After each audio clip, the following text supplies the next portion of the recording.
everybody. Welcome back to the stream. Alright, so for those of you who have been keeping tabs, we are almost done with the Lovecraftian game streaming. I basically just have two games left. One is Soma, which I am hoping and planning to play multiplayer. Um, but the other one is Strange Horticulture, which is what we are going to be playing today. So, this is potentially the last stream that I actually do, because Soma, I do plan to stream Soma, but as we get closer and closer to my thesis due date, and I need to really be analysing and interpreting the data, I need the last games done as quickly as possible. So I may ultimately have to um, either I may have to play Soma single player, which would be very unfortunate, or I might have to do a let's play, watch a let's play of it, which I've done for a couple of games. Usually games that are both very, very long and don't look like they'll have much Lovecraftian input. I've done let's plays, or for something like Bloodborne, which is such a massive and extensive game that I had to watch multiple streams that focused on lore to get as much as possible. Um, anyway, so having said all of that, this could end up being my last stream. Hopefully it won't. Hopefully I will be doing Soma as a multiplayer thing over the next week or so, but we will see. Um, yeah, like this becomes pretty much all there is. This becomes what's left. So let's get a move on with this then. So, I think I am up to like day 15 or something like that. I don't see anywhere on my screen, but I know I'm nearing quote unquote the end. I've got essentially this mission, which means at some point I'm making an assumption here, but I could be wrong. I'm assuming that I will get a trigger for, hey, we need to go do this ritual now. And these are the hints to work out what plants I need for the ritual. Which I forgot to actually take a note of something of, hey, look, which plants are they specifically already? Because we had already worked out one or two of them along the way. So unfortunately, I've forgotten that. What ones they were. So I'll have to puzzle them all out probably during this stream. But as I said, I think I'm making an assumption here, which is I'm assuming someone will tell me in-game when I'm supposed to do the ritual. It might be a feature of this game, really could be, that I'm supposed to do the ritual completely independently. Like, once I've got these clues, I figure it out, and then I just go straight ahead and do the ritual. And I know where to do the ritual. It's down here. But I'm kind of waiting for the game to tell me, now we must do the ritual. Everything is in place. We must now do the thing. Instead of trying to jump ahead, which might be the wrong call. I might lose the game if I don't. If the game doesn't tell me when I need to do the ritual. But hey, that just means I have to play it again, right? Right? Yeah. So anyway. Oh! Okay, I think it's telling me this now I need to do the ritual. It is time, the servant is on the move again. Time to act, meet me at the ritual site. I hope for all our sakes that you've been able to track down all the plants we need. Good, yeah, all of that spiel I just did, totally pointless. The very first thing that happens. Hey! Thing! Yep. Alright, cool. Okay. Alright, in that case, I guess we're going to try and puzzle out what we need to do. Okay, first is the corpse's friend, a reminder. Now, I've got two thoughts immediate for that. The first is this, which is Digitatus Mortis, or Corpse Fingers, whatever, something like that. Anyway, so that's my first assumption. Um, but there's another one which is very specifically, it says that it grows on corpses, or so red ebony is one that has a relationship to that sort of thing, to blood and corpses and so on. So I'm just going to move that there because, yeah. And I'm going to move this stuff out of the way, I guess. Cool. Alright. Then comes the ankle grabber, the binder. Now, one of the plants in here, we specifically already found it and identified it, but I can't remember which one it is. It actually mentions that it is also called the ankle grabber in its description. So that should be really easy to find. Once we just read the description of the given plant, boom, we've got it. Third is the fear bringer. Now I know there's at least one that causes anxiety, that causes fear, so that one should be pretty easy to spot. Fourth, to lift a curse. Now there might be more than one. Again, I know that there is one for lifting curses, but I think there might be more than one, so it's entirely possible that that one will be difficult to figure out. Last, a pedal to secure Black Blood's reverse. Now this one I've got no idea on. Absolutely none. So yeah, we'll see what that ends up being. Now everything else we don't have. Hang on, let's just get rid of that. We don't have anything else here, clue-wise, to work with. So I was never able. Alright, so this was just telling me where the ritual site is.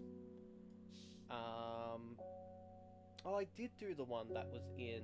So there was one that I wasn't able to access for a long time, which was here. I just wasn't able to access it because the witches kept kicking me out, but I did actually eventually manage to access it, I remember. So that's that. I don't have any other clues, I don't have any other hints.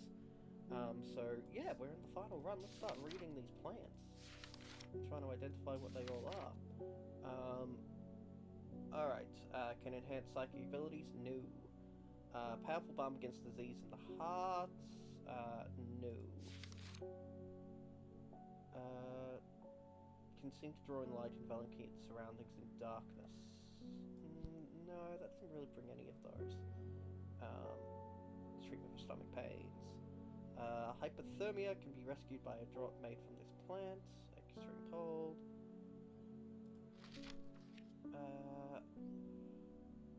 Blah. Skid rashes. What's this one? Find peace in the afterlife. Made from it at the graves of their loved ones. Okay, cool.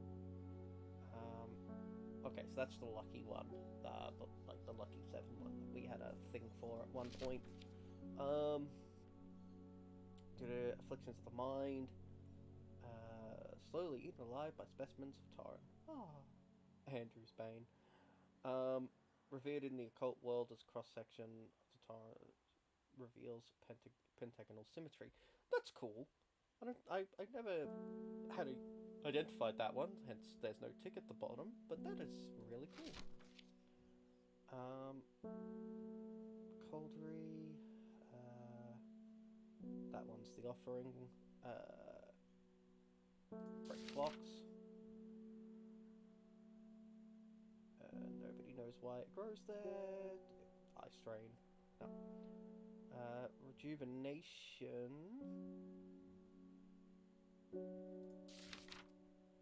Some potion that will grant courage. We don't want courage, we want fear. Okay, so this is the dead man's fingers. Corpse fingers. This fungus is typically found in dense forests, protruding through the mulch. At a glance, it can appear as though a corpse is reaching up from the undergrowth. It's said to strengthen, resolve, and sharpen the mind. So I don't think it's going to be that one. First is the corpse friend, a reminder. Like, it could be that one, but I don't think so. I don't think that lines up. Um, Corpse Friend! There we go, Devil's Nightcap. Okay, and I never actually identified it, I guess. Ooh. That could be a problem. Alright, well, let's figure it out. This plant is known, if ingested as seed, it will cause a slow, agonizing death, and the plant will grow out of the body once deceased. There's a light, pleasant scent not dissimilar to pine needles. Boiling the root in vinegar creates a tonic against fevers and poisons. Alright, well, let's find every plant that I haven't actually identified. So I'm just going to drop the ebony back here at the start.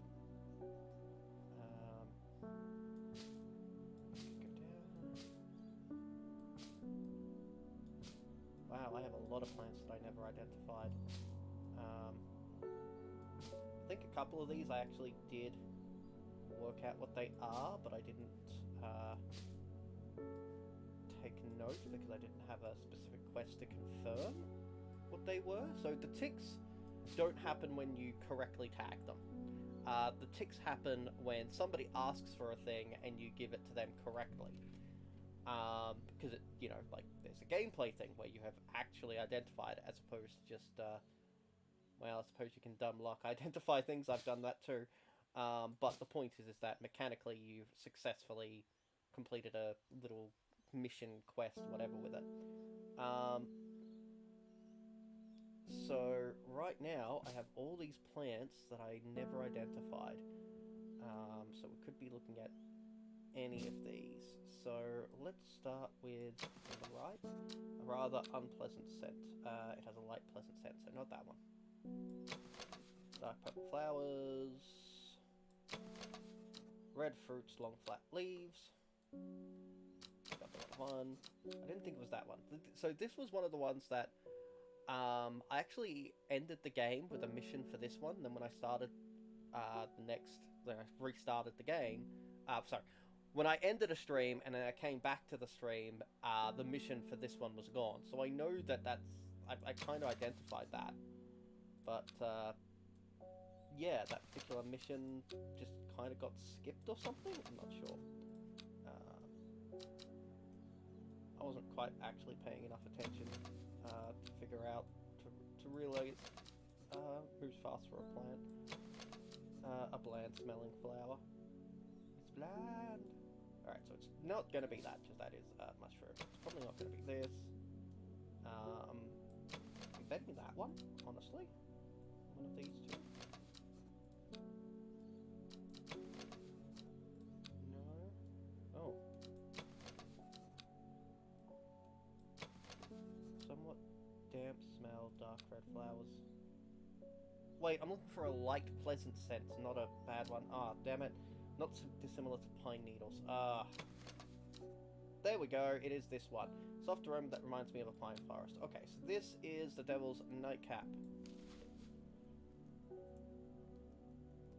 That I need to be able to spell.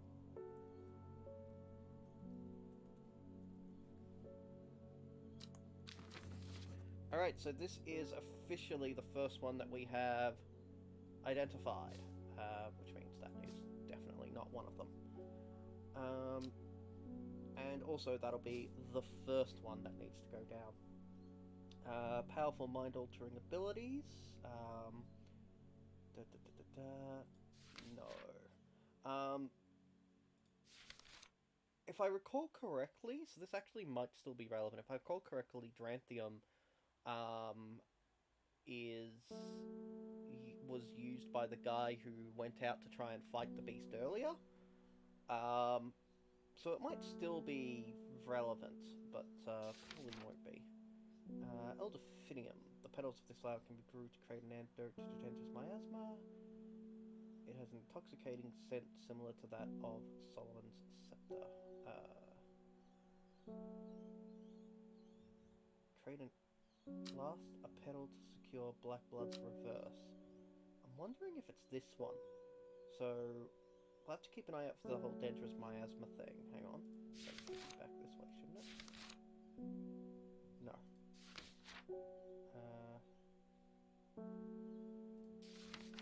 Alright, we'll keep an eye out for the whole Dendris miasma thing, but let's find the Elderfinium. we're going to put it there as a maybe. That is our maybe pile.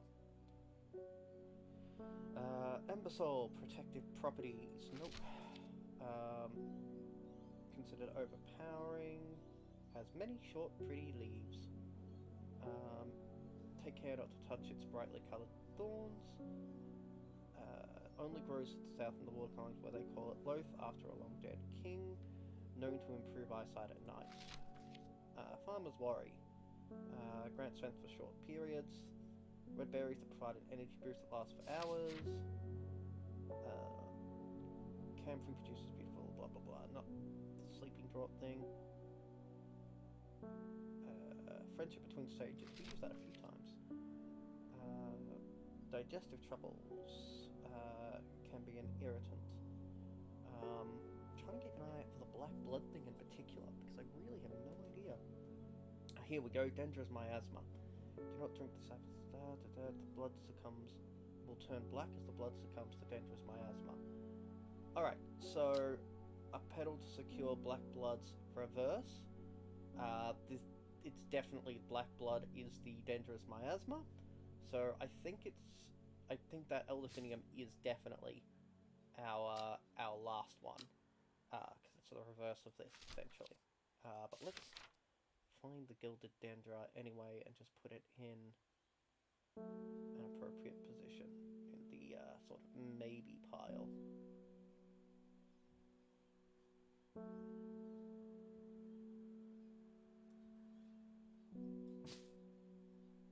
We might, like, I don't think it's actually a maybe, but, you know, still useful for a reference point. Glowhorn, nope. Sandfire, dental, hygiene, stomach distress. Once dried hardened, can be burned as incense. High-pitched streaks, no. The blue flowers sort of explained. It said that if you give haverage to your beloved under the light of a full moon, you will both live long and blessed lives. Oh. I wonder if this game, like those little side quests, those side missions, are a little bit randomized. So it's not the same every time you play through it. Because otherwise there's a lot of these plants that would never get the tick, ever. Because there's just been no mission associated with them. And there's, like, I'm sure that there are a couple of divergence points where I get to make this choice or that choice. But I don't think there's enough divergent points for all of the plants. I mean, obviously there should be all missions for all of the plants, but I'm wondering if there's, like, here is a random mission, you know, like once per day, this one is selected out of however many. Anyway, short-term memory loss, blah blah blah. Cool, no. Nope. Jacob's Worth, point towards anyone you want to locate, no. Ornamental plant, aids with memory. Luckshire, kidney flower. Now, you may remember, so I just want to address this, you may remember that in the last couple of streams I have actually resorted to a walkthrough on a couple of times because I really needed to hurry. Because this is the last stream, and I'm assuming that, like, if I used a walkthrough, I'm assuming I'd probably be finished in 15-20 minutes. So I've got the time, essentially, that I wasn't sure that I'd have earlier. Whereas last time it was just like, I've got no idea how long this game is. I could, you know, have so much more to really go. Like, I knew I was probably at the halfway point or so, but how difficult is it going to be? If I get to the point where I'm thinking, oh no, I need to actually speed up, then I will use a walkthrough for the final bit. But while I still feel I've got the time, we're going to try and figure it out.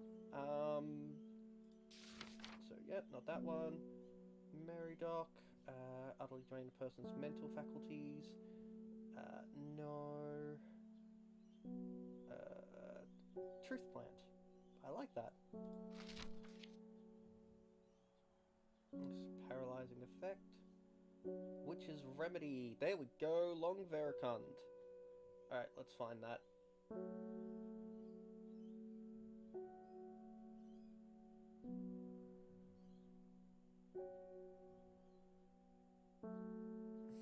That's not one of those. If if I was a smart person, I would jump to the plants that actually have that sort of stem, like something like that, you know? But no, we're going through each one individually. Partly because there's always a chance that I might see something. There we go, long berry cunt. Like, oh, I need this one, and I might remember at least where in the lineup it is. Hang on, where is the fourth? Is Lithica, so yeah, that's in the right spot. So we still need Fearbringer and the Ankle Grabber, and the Ankle Grabber will absolutely tell us which one it is. So we are mostly just looking to identify which one is the Fearbringer. Which it should also tell us which one it is, I think. We had a quest at one point, you know, which was, hey, you could totally cause this person fear, and I decided not to, which may have been a bad call.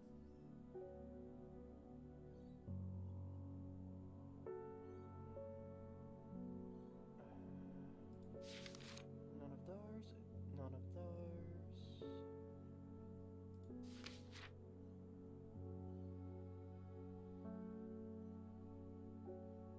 Hallucinogenic properties. That one reduces anxiety.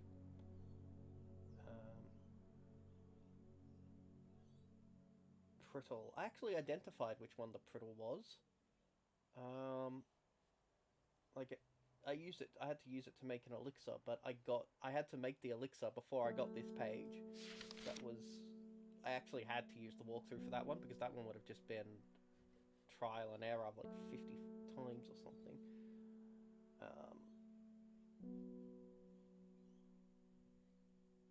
Just there's no fail button. There's no, you can only try this, 5 times before the customer leaves. So you eventually have to succeed in order to proceed. It's just a question of how long it takes and whether it's you brute force it or you actually solve it. And that one, because I didn't have this page, I couldn't identify the plant because I didn't even know what the plant was. I had no description for it. I had no idea. So that would have had to have brute forced that one in particular.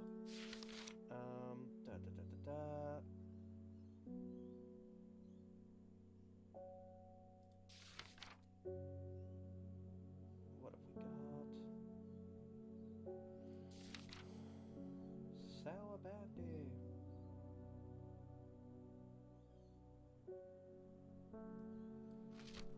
Relieves pain.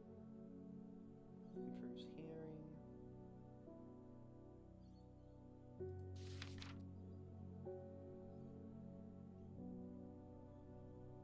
This one, Swift Snare.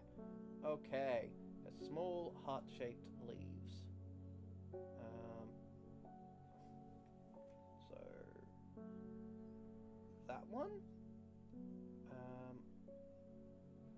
So this one was described as moves fast for a plant. Those look like vaguely heart-shaped leaves. I reckon it's this one. So let's name it.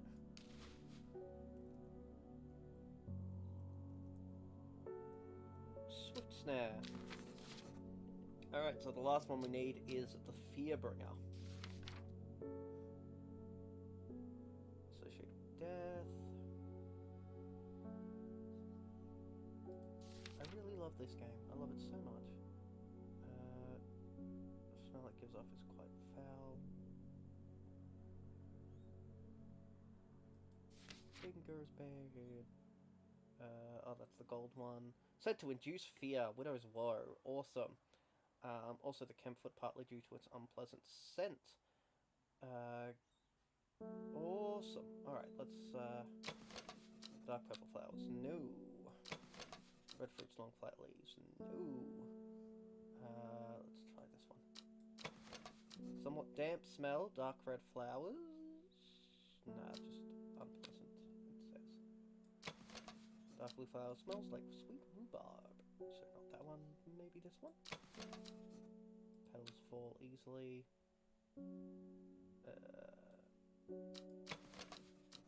Sweet scent. Okay, let's just go through systematically. This again, like, I don't think so, but this again could be one of those plants down here that I have actually identified at least once before. Overpowering sweet sickly scent. No. Strong and leathery. Dainty dark flowers grow. So.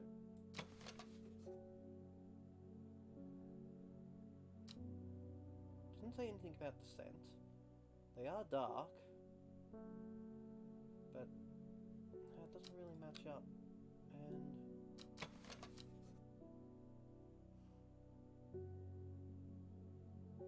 I think it's this one. But let's go through. Let's move that along. Ooh. Rather unpleasant scent. Dainty dark flowers grow out from a bed of long, thin leaves. Like, I'm leaning towards this one, but, like, those are darker. Dark red flowers, damp smell, versus a rather unpleasant scent. Which is very, like, I'm leaning to this one simply because it is specifically the same thing. But I honestly feel like this one matches the description better, even though that one specifically uses the same terminology. The rest of these don't seem to match. Petals fall, yeah. Dark purple flowers, yeah, no. So it's got to be one of these two. A rather unpleasant scent.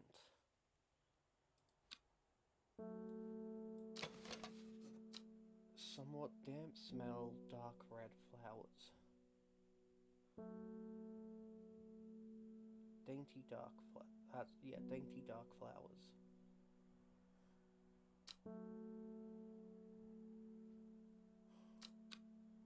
Look, I'm gonna work on the basis that it's this one. That is my best guess, but it really could be the other one. So what is this one? This is Widow's Woe. With a question mark.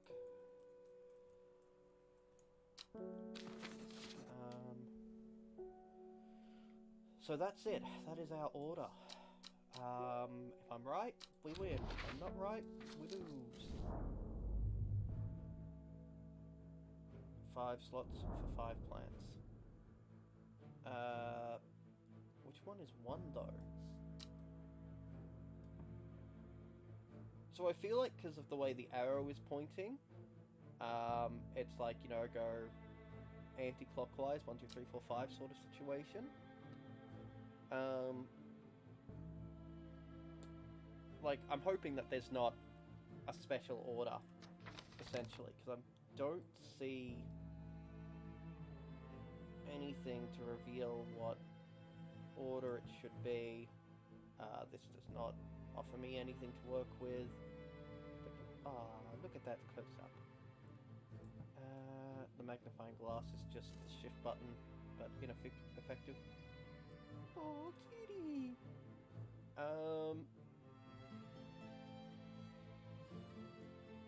Alright, I'm actually going to work on the theory that this is telling me what direction. So hopefully none of these is specifically this must be first spot, but the order going around is still important. So let's just do 2, 4, 5. 4 out of 5 correct plants. Oh.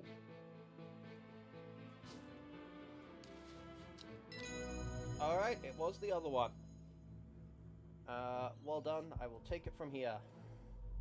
Stand back and watch as Verona walks around the shrine, muttering soft incantations. It feels like a long time passes before she looks up, but in reality it was perhaps only 10 minutes. Nothing's happened. What do you mean nothing's happened? We got the right plants? I think so. Perhaps we just need to be patient. A loud noise behind us makes us all jump.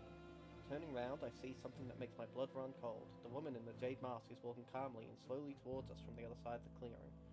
Behind her, standing tall and terrifying, is the black silhouette of the servant. Oh, that is cool. Oh, I love it. I love it. What was that about being patient? I think we're out of time. Do not be afraid. I am here to surrender willingly. The servant cannot be allowed to arg. The creature lunges forward and brings a huge, scything arm towards her. Her scream pierces the cold air, and she drops to her knees, clutching her head. But the blow seems to glance off to one side as it comes hurtling down, and the beast's claw ends up embedded in the dirt instead of the woman's back. I can't hold it back much longer. You need this. She throws a small vial of red liquid, which Reuben deftly catches and holds up to the light. Blood. Quickly, I know what to do. Verona grabs the vial and fumbles to get the stopper out as she turns back to the shrine. The servant has its huge arm free again, and is slowly advancing with strange, jerking movements. Verona pours the blood into a small cavity in the shrine, and everything seems to happen at once. A pillar of bright white light launches out of the shrine towards the servant and hits it in the chest. The huge beast shrieks and staggers backwards, drowning out the screams of the woman in the jade mask who is clutching her head and writhing in agony on the ground. There is an almighty thunderclap and a blinding flash of light, and suddenly the servant is gone. A patch of charred ground smolders where it stood just moments before. My head is spinning at what just happened. Did it work? Have we defeated the servant? Friday. With the dust settled and the servant vanquished, I have been able to reflect on the events of the last few weeks. We were fortunate that Thea was able to stay in control of the beast for as long as she did. Who can say what would have happened if she was unable to prevent it causing the destruction it craved? So that's fascinating. That's my fault, because I gave her a plant that would help strengthen her mind, but I could have chosen to give her one that would give her anxiety and fear. So, yeah. Undermere has never felt so jubilant, so full of life. All the nervous tension that had built up evaporated in an instant, and the people have plowed their energies into celebration and merriment. They do not know the whole truth, of course. That Thea, the woman in the jade mask, was the one who summoned the servant. I promised Reuben that I would leave it to him to unravel that mess. She is his daughter, after all. Damn, that was a plot point. And as for myself, while I'm back in the calm of the strange horticulture, of course, with Hellebore for company, it's quieter around here, but I am content, and there are always more plants to learn about and discover. Yay! Sleepy Dendru, it is done. The servant can go back to being a dark story for dusty shelves. Ending to Eldefinium. Okay. She is deceased. She is there in hiding. Wounded. I guess, like, each of those characters can have slightly different endings. So he's attempting to reconnect with his daughter. She regularly visits for advice. She did. She has not dreamed of the servant since she performed the ritual. Has not been seen since the defeat of the servant. There are rumors he is living in Rydal Cave once again. The cultist, yep. Both his body and his pride have been damaged, but he lives. Ashamed of her actions that caused so much pain and death, it is unlikely she will ever fully recover from the trauma. Oh, so that's what she looks like without the jade mask. Okay, so that's his daughter. Cool. Currently pursuing legal action against strange horticulture. Of course you would be. Although while you're doing that, I gave you the cures and all that sort of stuff, just because you're allergic to cats. Nice.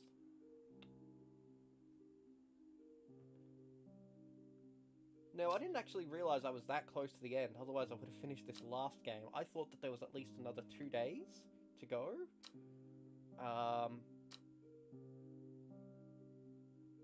But I guess there wasn't. I guess that was it.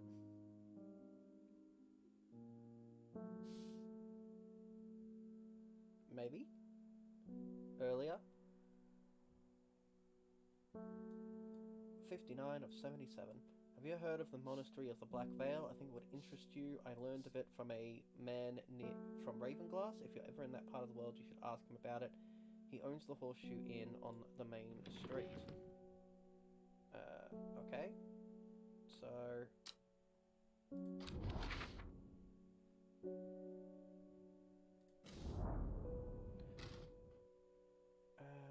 okay, so it's not... Hang on. Ah, from Ravenglass. There's Ravenglass then. There. Alright, well, I guess I need to water some plants or something, and I also need to solve that. So let's have a look.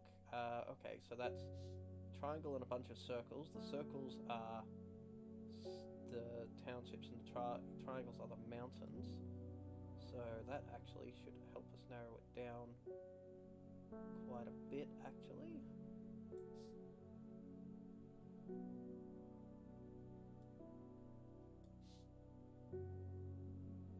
So not that one. Is it this one? That looks about right. Those two, that one. So that goes 1, 2, 3, 4. Yes. Okay. Well, let's water a couple plants.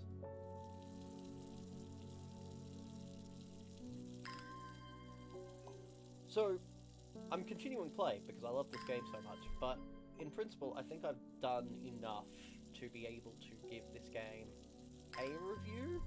Hang on. 1, 2, 3, 4. 24, I have earned this reward. Yay, I've got a new plant.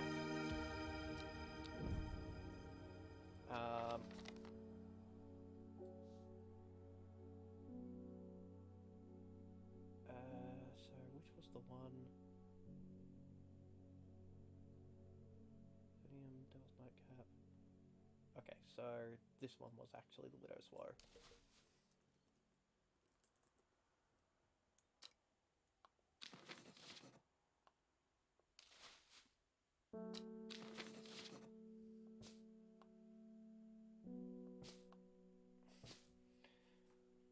just wanted to fix that one. What was I saying? Yeah, I probably have to just like watch, like go find a couple of Let's Plays and watch a couple of the other endings just to see if there's anything major, any major points that are Lovecraftian that I simply didn't experience in my specific run. Which is why a lot of these games take so much time, because yeah, sure, I play them, I do my run of them, but if I'm going to be proper and systematic about it, especially if there's multiple endings, or if there's a lot of hidden bits of lore that, you know, some people will experience and others won't, like, you know, like dialogue choices. Some games, the dialogue can, you know, you can get through the game and it conceals a lot of information from you. So, yeah, like, there's still always a lot of research that needs to be done with these games. Ravenglass. I'm met by a man with a thick black beard and kind eyes who is delighted to have found a willing ear to listen to his stories. You won't find the monastery at the Black Vale marked on any map. They don't want to be found. The monastery was on the edge of a wood. I remember that much. We must have been heading west because I could feel the sun on my face, and it was evening. We crossed 2 rivers. Then we followed a river for a while. I could hear it to my left as we travelled. They left me here on Ravenglass, and I've stayed ever since. As I turn to leave, he adds, "Here, if you're serious about going anywhere, you'd better have this."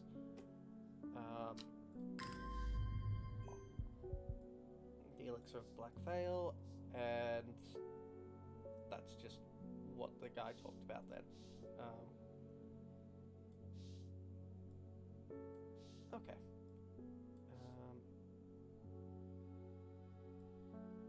Cool.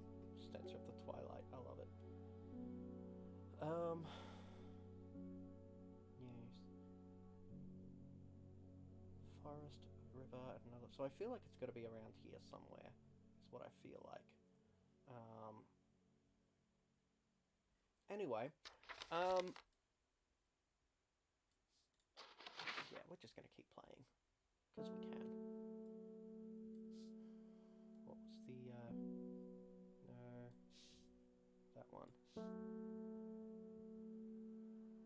Feel the sun on my face, and it was evening.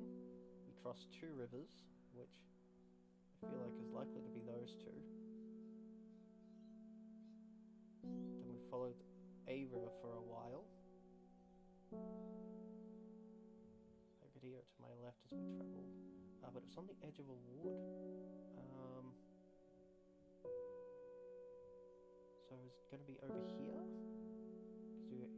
if you were heading west...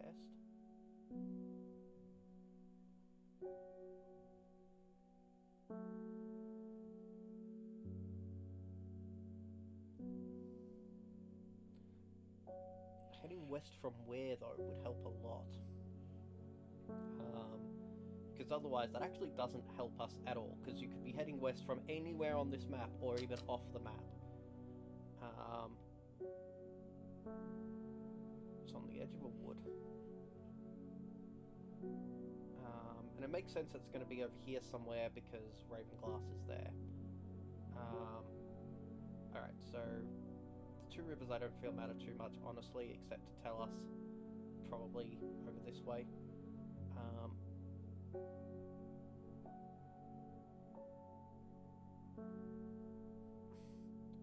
Yeah, I'm just going to check out these patches. Alright.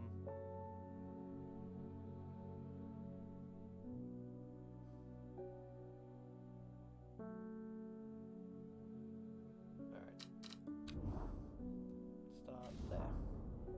Nothing there. Whoop, that's not a watering can, that's a plant.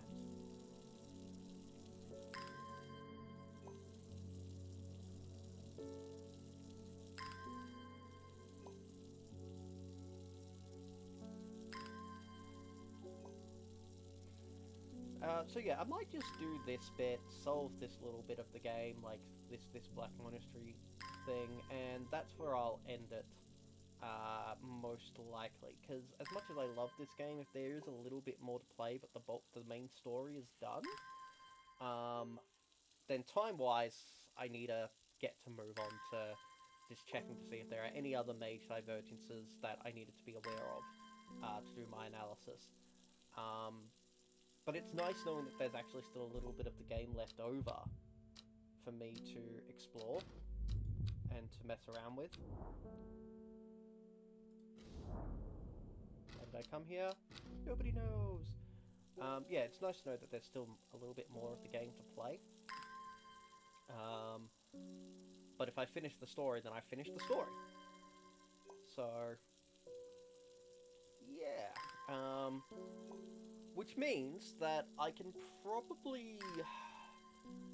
I might do another video later today where I actually sort of analyze a bit, talk about my thesis, where it's at, analyze it a bit more. It wouldn't be perfect. Like, the best thing would be to do that after playing Soma.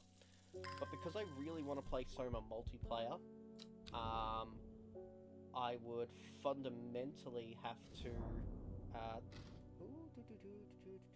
I spy a bright flower. Okay, so I just randomly found a plant, but it's not the monastery.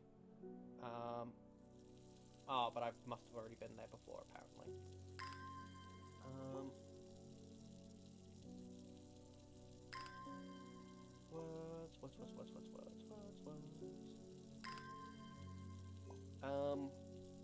Yeah, like any discussion I have now about where my thesis is, what's going on, it wouldn't be perfect because I haven't got Soma done.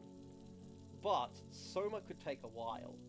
So either I do a video later today talking about not quite the conclusions, but where everything is in regards to the thesis.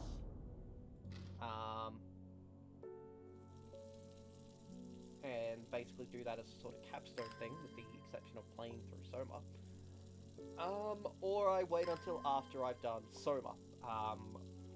Admittedly, I'll have a lot more to talk about, presumably after I've done Soma, because I'll be able to do a full analysis of all the games. That actually sounds better, but it does mean that if I want to keep streaming, I need to find something else to do.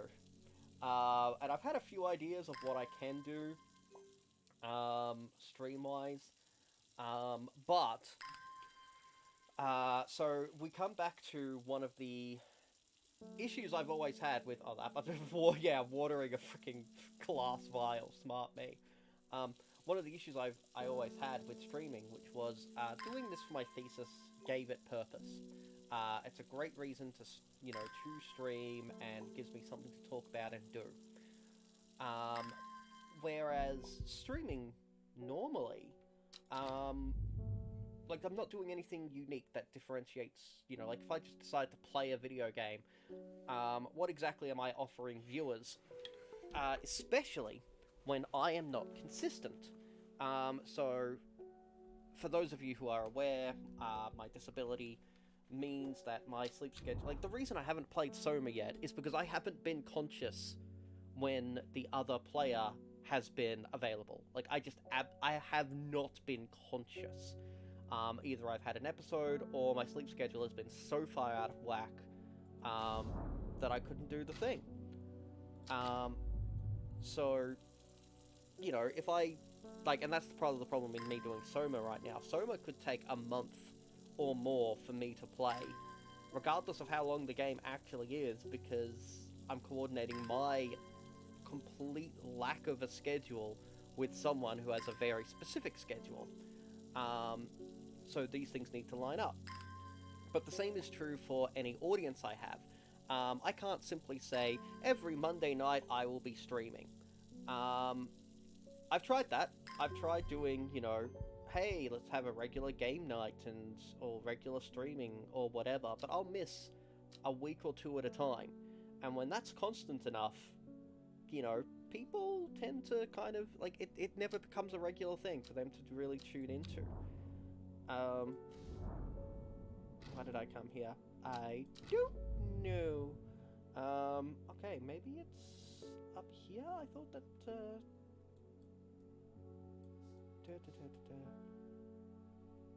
we crossed two rivers. Like, my thinking was that we crossed these two rivers and then followed this river for a while.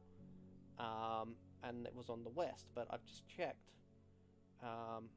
all of that. So unless it's up there, I must be looking in a very wrong place. I mean, I guess it could be over there or something. It'd be up there. Look, I'll try that one, and then I'll jump to checking out over here, I guess? I don't know.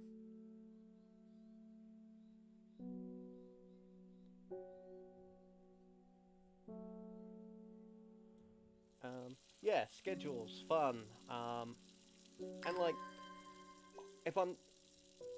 It's better for me, on a YouTube side of things, to produce genuinely interesting content. Whereas on Twitch, it's better to be producing regular content.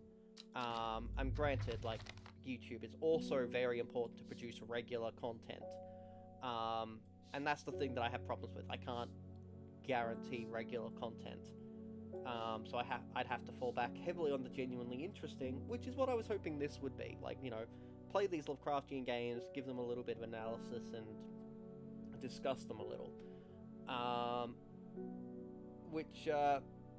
Yeah, well, look, I'll need to figure out that some other time, I guess, because now, I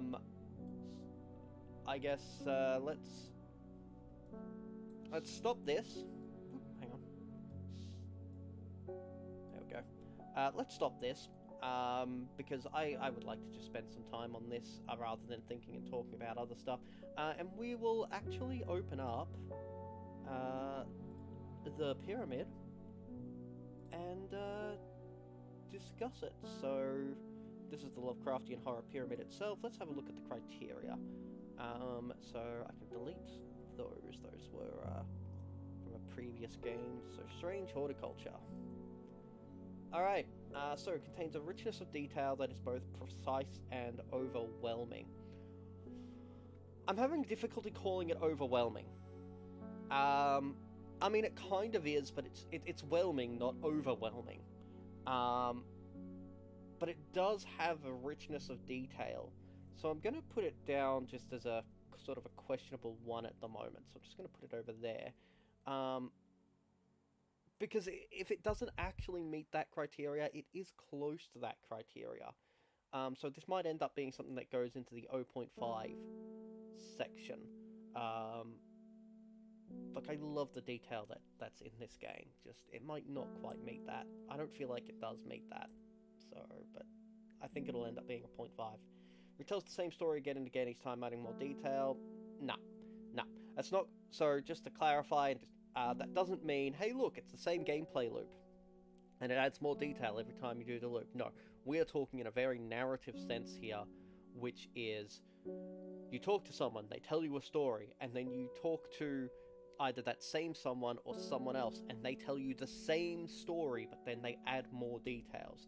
And you do that multiple times. That is a very big thing that Lovecraft does a lot of the time, is asking the same questions to people and them telling a little bit more of the story and a little bit more of the story, but they still retell the story. So, yeah, that one did not happen in this game. A strong sense of realism except for the element of horror. I don't think that applies here. Like, I love this game, but I don't think it's... So, just to kind of emphasize this point, so let's open the map here. This is inspired by a real location in England, north of York, essentially. Like this is more or less a real location in England, but some of the names have changed. It is clearly a little bit more of a fantasy setting. And a lot of these plants, some of these plants might be based on real plants and might be based on real folklore and real myth, but a lot of them aren't. A lot of them are fantasy contrivances. And when I was playing this game, I felt more like realism was being injected into the story here or there, rather than anything else. So I didn't... and the thing about Lovecraft is it's a strong sense of realism, except for the horror, which can be fantasy or sci-fi or whatever. And this felt like fantasy that occasionally had little bits of realism. So, yeah, I would not say it matches that at all. Contains multiple narratives with their own natural climax.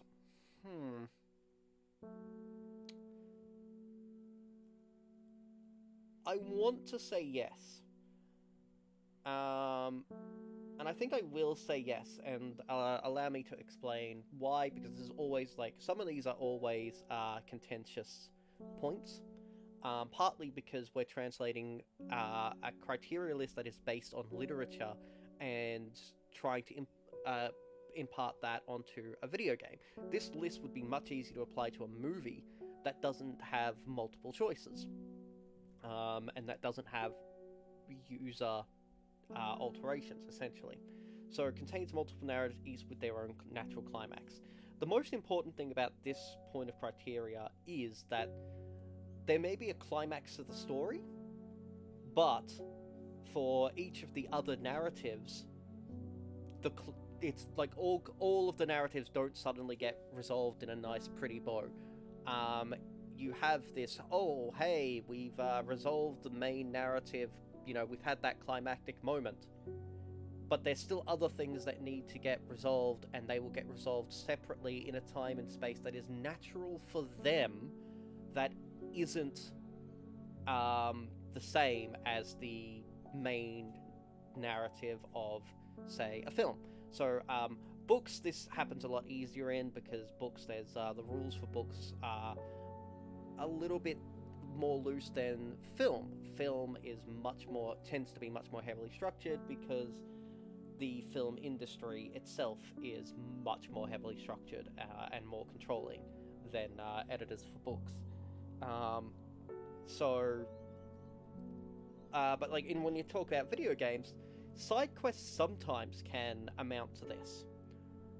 But what matters is this a narrative that is ongoing throughout most of the story, and that has its own natural climax? And I'm a little torn on it for this game in particular, because while we could say, hey, look, there's an internal narrative and an external narrative, so there's the story of how it's affecting the player character and their emotional state, but then there's also the story of what the actual crisis they're dealing with, and these, have entirely separate climaxes. We don't have that in this game, because we are very much a blank slate character. I'm just going to mark that one now. We are very much a blank slate character. Um, Now, we had the moments where it showed the 8 different endings for these 8 different characters. But they weren't major, like, not all of them were major parts of the story, really. A couple of them were, obviously, but not all of them were. Sorry, wrong one. So it contains multiple narratives with their own natural climate. I feel like the answer is going to be yes. But the reason I'm saying it's going to be yes is because I think this is going to hinge very much on I watch a couple of other Let's Plays, see the changes, like the different endings that those characters can get. So, for example, one of them was the cultist, right? I betrayed the cult early on. So, I joined the cult, and then I didn't kill another character using a plant. And so the cult said, "You're out, we will still win."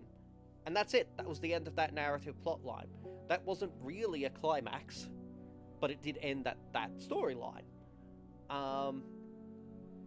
And that might have been something that could have gone throughout the game. It may have been intertwined with the final climax if I allowed it to, or it might have not been. But like that sort of thing could actually meet this criteria. It just didn't in a single playthrough. So I feel like this will be a yes. It just isn't at the moment. I'm just going to mark that one as a 0.5 because, yeah, the more I think about that, it has a richness of detail. It is relatively precise, but it's not overwhelming. So, yeah, I'm going to give that one 0.5. Focus on themes of psychic possession, yeah. Degeneration, societal and evolutionary terms, yeah. Superiority of alien intelligence, yeah. Forbidden knowledge? Cosmicism? Not really. And the resilience offered by traditional values. So, I'm not sure I can give it this.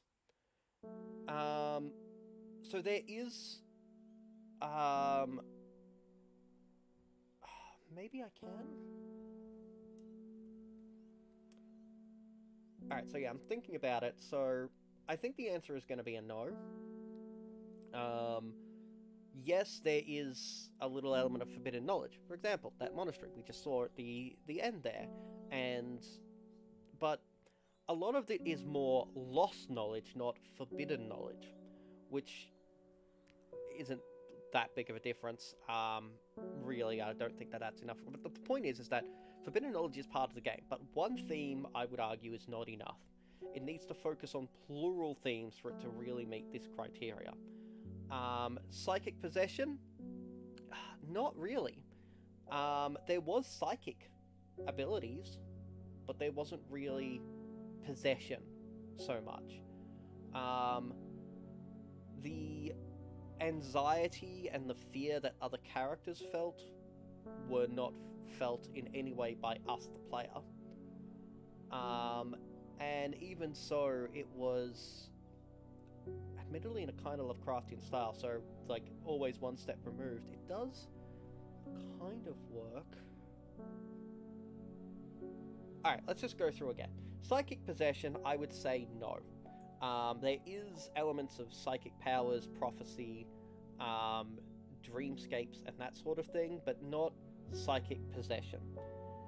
Degeneration, both in societal and evolutionary terms, no, that never happens. That is not in this game. Alien intelligence, no, not at all. Forbidden knowledge, arguable. It's more lost knowledge than forbidden knowledge.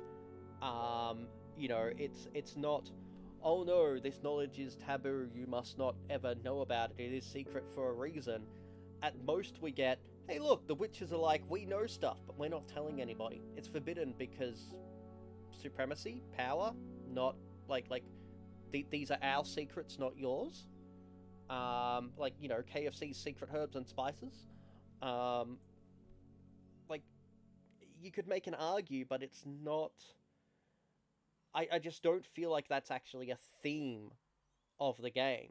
Just because it's present in the game doesn't make it a theme of the game. I am willing to go back and forth on Forbidden Knowledge in particular. Forbidden Knowledge is one that I think could, like, I'd almost be willing to give it a yes. Forbidden Knowledge, that is a theme of this game. Depending on how we're discussing themes in games, really. Some ways you'd say yes, other ways you'd say maybe. So it's definitely between yes and maybe, not yes and no, honestly. But it's only 1 point amongst all of these. And the other ones, Cosmicism, not really. And the resilience offered by traditional values, again, not really. At best, we get 1 point of these, and we need at least 2. So, definitely not. Unfortunately, it's not. There's no major themes of the game that meets these criteria. Again, you may disagree in regards to Forbidden Knowledge, but the rest, I think, are just outright, no, none of the rest of them make it, and we need at least 2. The reader and protagonist are always 1 or more steps removed from the horror. Yes, absolutely. Constantly, we are 1 step removed. Constantly, people who are affected by it are 1 step removed. One of the characters in the game, who we do help, she's having these dreams. They're nightmarish dreams, and it's our choice whether we help her have clarity in the dreams or help get rid of the dreams entirely. But even she is kind of 1 step removed from her own horror. And we are 1 step removed from that. So I think that that's actually a really good example of that type of narrative style in a video game. Like, it's one of the best examples of that in any game that I have played. Which is a lot at this point for this thesis. Tentacles, mouths, scales, eyes, and body parts the wrong size, one's wrong places, blah blah blah.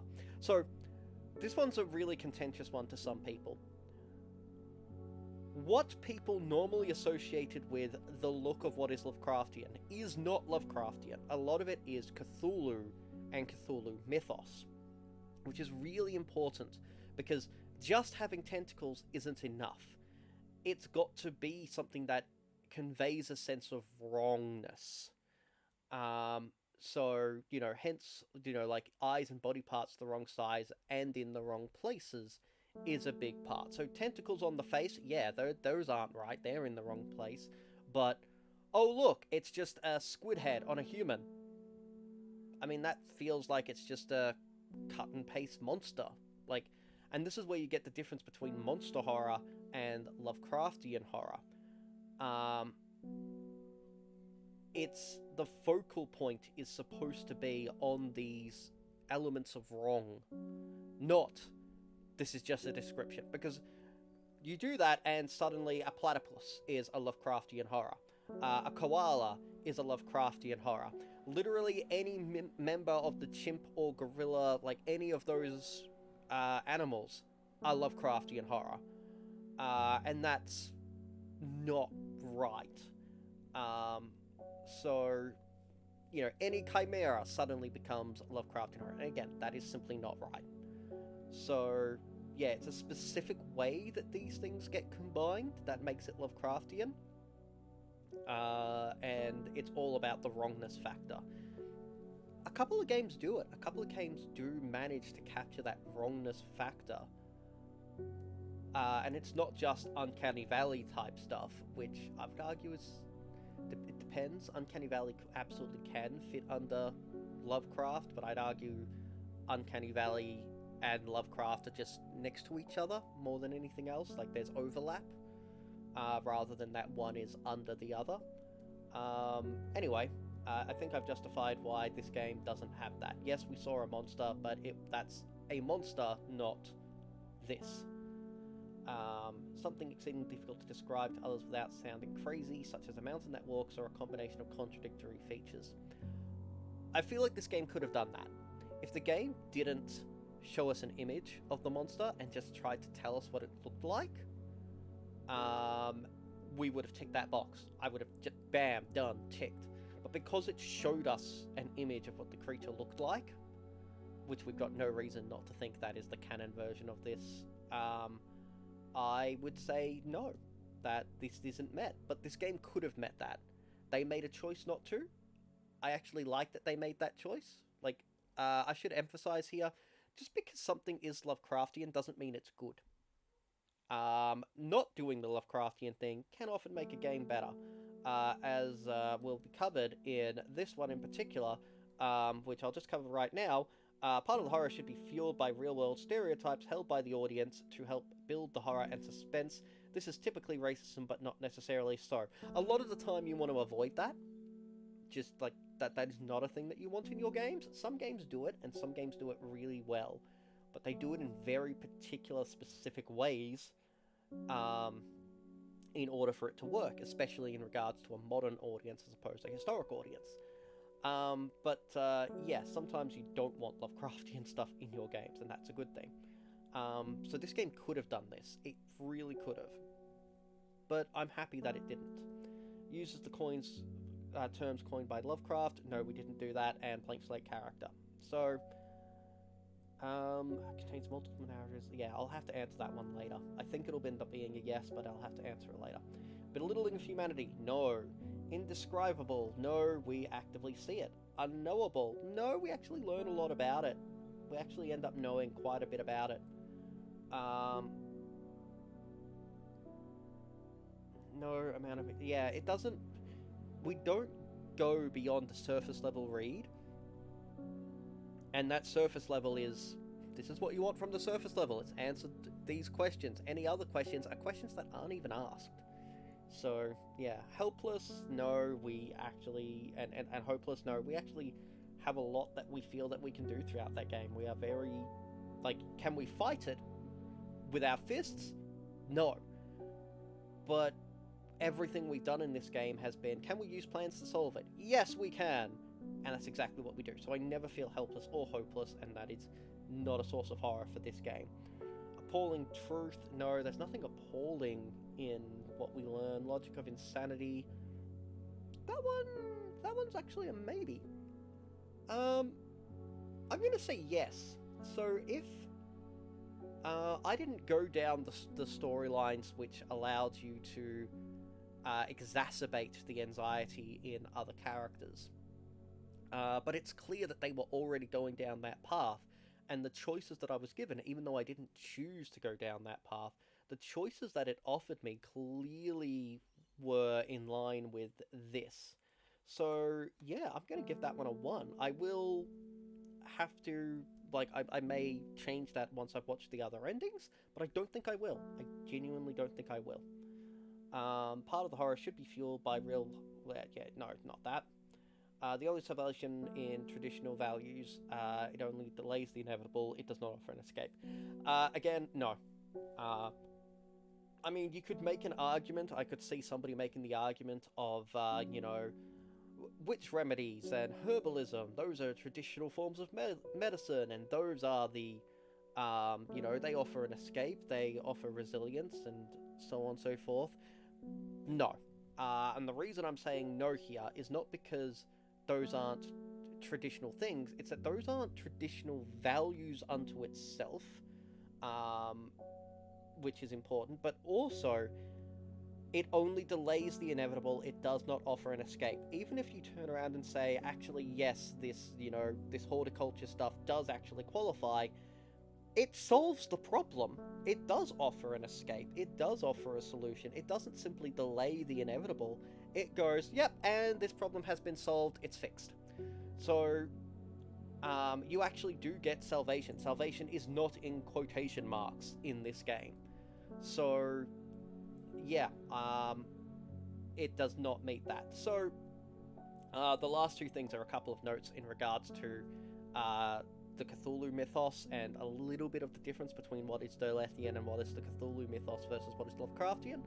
You can read that yourselves if you're interested. I have talked about it before, but basically, Lovecraft and his style is different to Derleth and his style, and the modern Cthulhu mythos is more based off of Derleth than it is off of Lovecraft, which is not a bad thing.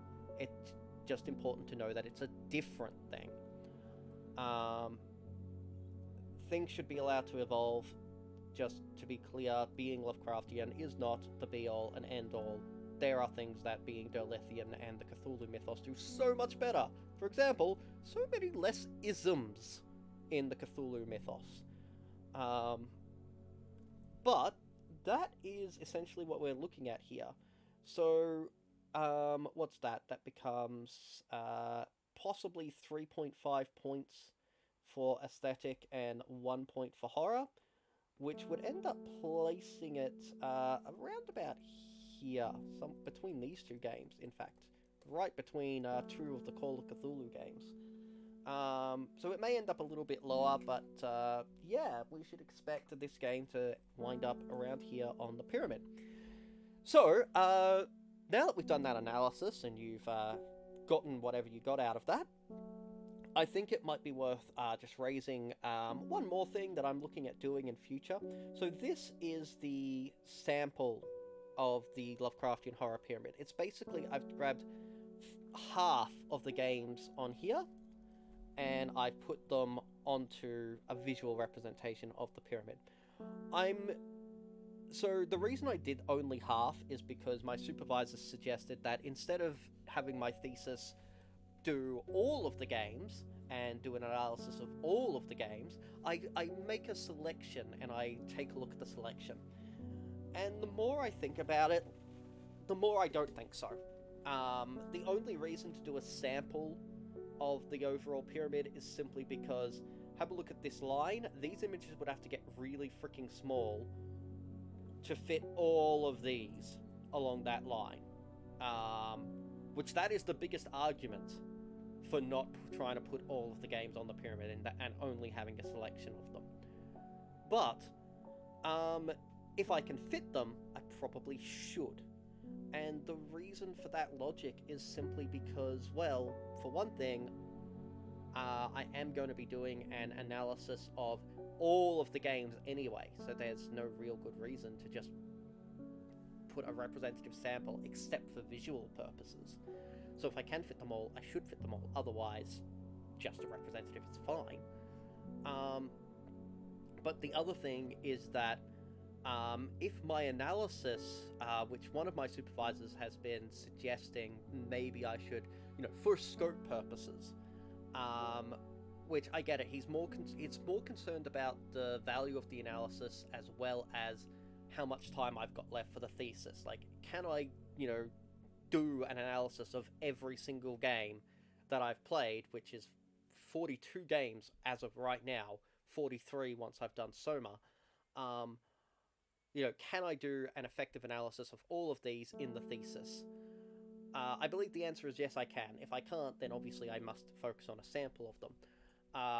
But individual case examples, like I do a little bit of an investigation into this war of mine in particular. It's a very important, not outlier, but because it's not even, it doesn't try and be Lovecraftian in any way, shape, or form, and still it managed to beat so many Lovecraftian games. It's important to have a bit more of an in-depth discussion of that game in my thesis. And there's a couple others on here that are worthy of the same sort of treatment for various reasons. And that's fine, but the point I'm getting to is that a representative sample should have enough weight on its own, right? I'm doing a quantitative study, not a qualitative study. And yes, I can bring some qualitative elements to the quantitative study. It's important to write the thesis in a way that doesn't make people think it's the reverse. If I exclusively focused on, say, This War of Mine, Bloodborne, and Alpha Polaris, let's say I just focused on those three games in particular, and those were my representative sample that I really delved deep on,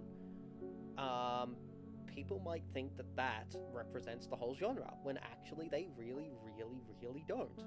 What represents Lovecraftian horror games more than anything else are these games down here, because this is where the majority of games ended up. So talking about Darkest Dungeon, which is actually a gothic horror game, not a Lovecraftian game, but still manages 5 points. Which, does bring it into the Lovecraftian horror game criteria. We can say Darkest Dungeon is kind of Lovecraftian, but it's too low to really say it is Lovecraftian. And yet some of these other games, in particular, like Sinking City, Call of Cthulhu, when people think Lovecraftian games, a lot of the time these are the games that they're thinking of. And these are games that have mostly just the aesthetic, and even then, very little of the aesthetic. It's just, it has some tentacles, and or it mentions the Necronomicon, or specifically mentions Cthulhu, or something like that. This is where the representative sample should be coming from, not all the way over here, which actually has comparatively fewer games. Like,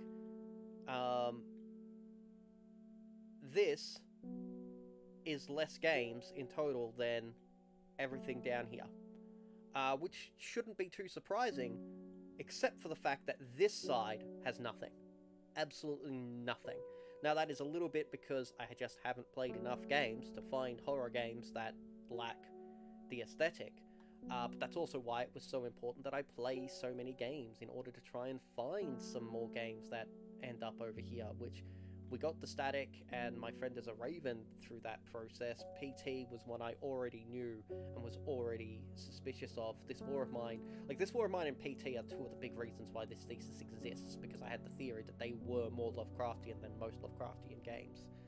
And that's the thing, if I was going to do a qualitative analysis, if I was going to do that sort of a study, I would exclusively focus on these two games and then compare those games to these other games. And I don't feel you can do that analysis until you've done the quantitative. Until I've actually successfully established that all of these other games exist and they're all down here. Until I've done this analysis, I shouldn't be doing a qualitative analysis of these two games because I haven't proven the point yet. So this thesis ultimately is about proving the point. It's about this pyramid and establishing where games sit on this pyramid so that we can do qualitative analyses. Because until we've done the quantitative, we should not be doing the qualitative. Developing a thesis with an untested, unproven theory, and not even testing that theory, we're just going to, make claims without any of the testing, is thoroughly unscientific, and happens a lot. But, so this is, my opinion is we have to do the quantitative before we do the qualitative. And my supervisor doesn't disagree. He just thinks it's a lot more, he's stated multiple times that, in his opinion, I'm doing more work for my master's thesis than he has seen other people do for their PhD. Which I disagree with. Disagree with there is the wrong thing. To me, that is a statement about the standards of the industry. I feel like the standards of the industry should be higher. What I'm doing right now, I'm trying to, the original goal was to try and get at least 50 games, and I'm not going to manage that. 43 is what I'm going to get to, unless I manage to find a whole bunch of really short games to throw in, which I tried. There's a lot of these games here are really short 1-2 hour games. Some of them aren't. Some of them are 40-something hours long. But a lot of these are actually pretty short games that I discounted because they just didn't have anything, really, in a Lovecraftian sense. But, the point is that if you're doing a qualitative analysis and you haven't actually proven the basis of which you're doing your analysis, that's a fundamental problem, and that does happen a number of times within gaming academia. On the flip side, if you're doing a quantitative analysis, which is more of what I'm doing, you should be going for that 50 game margin. Most quantitative analyses within gaming academia is under 12. If you know anything about statistics, 20 is the minimum for any group. So if you've got 50 examples, 50 should be your minimum sample size, more or less. There's a lot of variance. 10% of the total population or 1,000 the benchmark for reliability.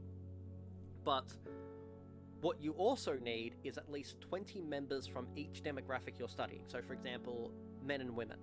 If you are trying to make a study about pretty much anything, and you want to say, these are conclusions that are indicative or clearly suggest that men have this over women, or women are this way over men, whatever, like that you have this point of comparison. In order to make those sorts of conclusions and make those sorts of comparative analysis, you need at least 20 men and 20 women, which requires you need a minimum of 40.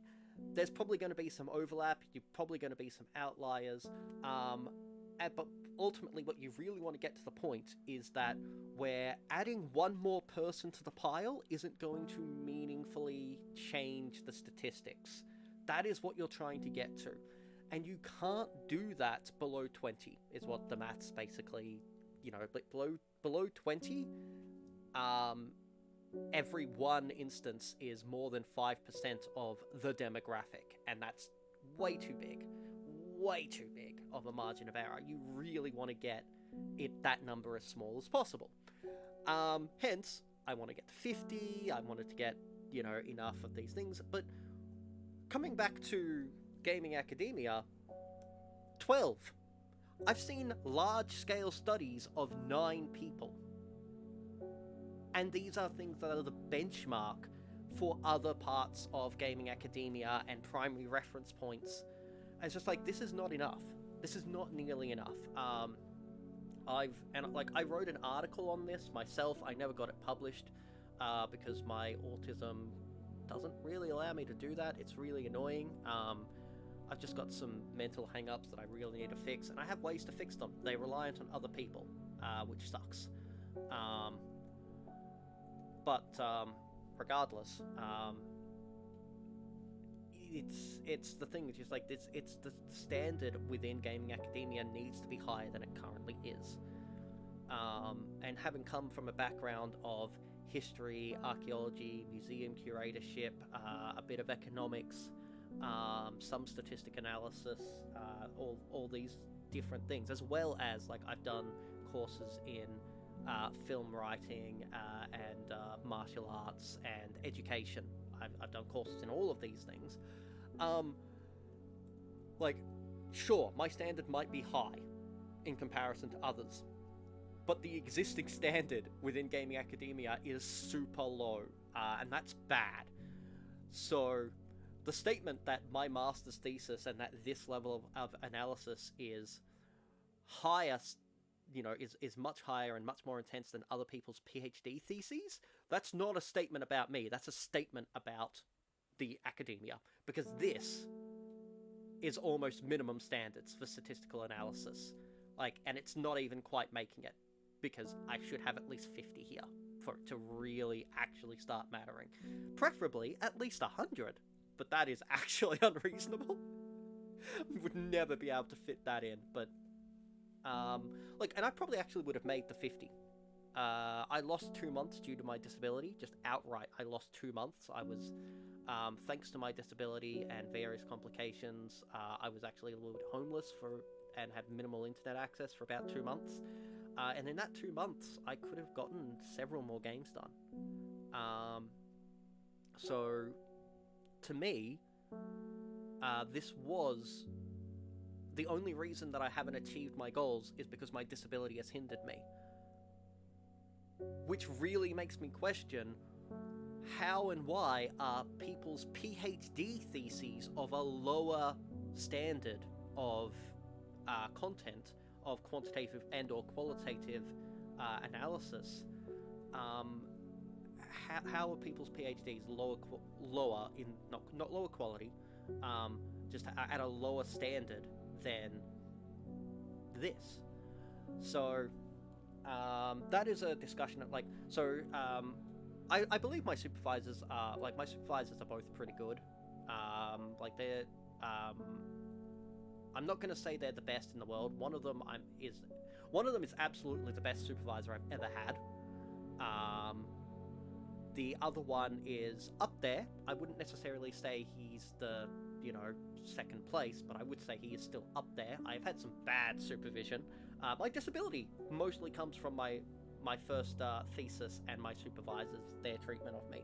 That was great. Anyway, let's not talk about that. The point is that they are good, and they largely agree, and one of the things I love is that every time they have said, look, we're going to focus on the bad points of the thesis, like when we're actually having a meeting, you know, we're just going to focus on the weaknesses and the things that need improving. And our meetings aren't that long, because they only have so much to say. This may change once the analysis is done, and they can actually really sink deep into the analysis side of my thesis. But it's been honestly really good that they've had so little to comment on, and one of the points of disagreement is on how much analysis I should be doing. They think that I could have stopped at 20, and I say absolutely not. That is not, like, 20 is way too few. Way too few. So, yeah, that's the story of the thesis as it stands at the moment, I guess. I know I was kind of rambling there for a minute there. I hope it was interesting, especially because this has now been 1 hour of gameplay and 1 hour of thesis discussion and game analysis, so hopefully that was actually interesting to you. But I think I am going to stop the stream. I'm going to jump on YouTube and see if I can find alternate endings and alternate bits of the story. You know, check out the wiki for the game and all of that sort of thing. Hopefully the next time I stream won't be for Soma. I mean, hopefully, yes, that will be sooner rather than later. But I'm hoping to come up with some things to stream, some more content to make, to keep this channel alive, essentially. And if I don't think of anything, then maybe I might not stream anymore. Maybe I'll just go back to relaxing and playing games with my friends with no thought of streaming being present. I'm not sure exactly what the future for this channel will be, or if this channel will have a future. It probably will, but I will need to make some changes, and I'll get a bit more professional about it if I want to continue, if I want to go further. And ultimately, because I've still got the rest of this thesis to do, maybe I'll take a break for a month or two until the thesis is done, or at least the bulk of the thesis is done. So possibly the next few streams will be Soma, and that will take however many days, weeks, or months it takes until the next arc of this channel occurs. So with that vaguely hopeful theory of where things are going to go in future, hopefully now you've at least got a much better grasp of what my thesis is doing, where I'm at in it, essentially, and what I am doing with it. And hopefully this has been vaguely entertaining for you. So, yeah, thank you for watching, and I will hopefully see you in future. Farewell.